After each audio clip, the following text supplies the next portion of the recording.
Police ASI ना आसी गुरुतर अभियोग 10,000 टंका लांच मागुथिबार ऑडियो रेकर्ड एवं भाइराल होछि। जाजपुर जिला बिंजारपुर थाना कार्यरत जड़े पुलिस एएसआई ना एभली गुरुतर अभियोग आसे। अभियुक्त एएसआई होउछंती राजकिशोर लाहा। से स्थानीय चंदमु पंचायत बाणपुर गाँव संग्राम कुमार बल नामक जड़े कॉलेज छात्र को मद व्यवसाय करथवा दर्शाई 10,000 टंका लांच मागुथिबार ऑडियो रेकर्ड एवं भाइराल होगा लगी। युवक जनक जाजपुर जिलापाल और एसपी निकट में संपृक्त एएसआई विरोध में कार्यानुष्ठान पर लिखित अभियोग दाखल कर अभियोगकारी कहवा अनुसार पुलिस मिथ्या आरोप लगाई 10,000 टंका लांच मागुला। अभियोगकारी जड़े छात्र होता बेले क्यारियर बर्बाद करने को एएसआई जनक धमक देउथिबा अभियोग होइछि। एमिति कि तांकु थाना को डाकी चाप पका जाइथिला बोली अभियोग करछन्ती एवं या सहित टंका न देले मिथ्या मामला रे फसाई देबा को धमक दिया जाइथिला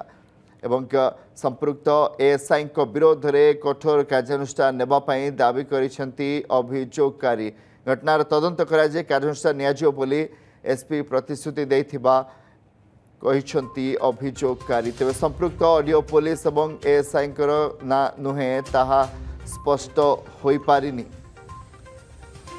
गाली गुलज कले पैसा पत्र मागिले कहले तो पैसा दे न ते मिछ केस रे तो क्यारियर बर्बाद करदेवी ये करी से करी एगेला धमका चमका करू आम सांगसाथी पाखे 4,000 टी टंका थिला गोटे गाड़ी देलु आ कहले सार 10,000 मागुले जेहेतु आम पार तो नाला 4,000 देलु सार को कहलु कि आउ 6,000 बाकी आम काली नहीं देबू। तो पैसा पत्र मागिबार मु कहली सार आम तो गरीबरिया लोक कौटू आनीदेबू आम साधारण लोक आम कौटू एत टंका आनीदेबू आम तो मिछ केस आम बेपार बेपार करूनु आमको आपड़ एमती टर्चर कहीं कर आज्ञा बारे आम आज्ञा आपको ये कर किसी समय किसी न कहीकि कहले कहले तो नदेव मोर कलेक्टर एसपी सब चिन्हा तो क्यारियर बर्बाद करदेवी ये करदेवी।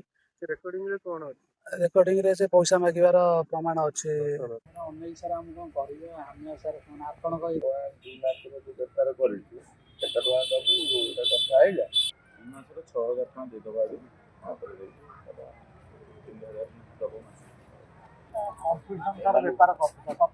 करूनु मु मना करछि घर घर होम डिलीवरी करू ऑफिसर द्वारा फुटी ये देख तार ये सब जो का कथा कहला तो कथा को देई पारि तो व्यापार को ऑनलाइन छाड़ ए 6,000 2 मास रो हला तापर 8 मास रो कोन 3,000 ए मास रो 3,000 गता 6,000 ए मास रो 5 दे दे हला 5 को तो तापर आर मास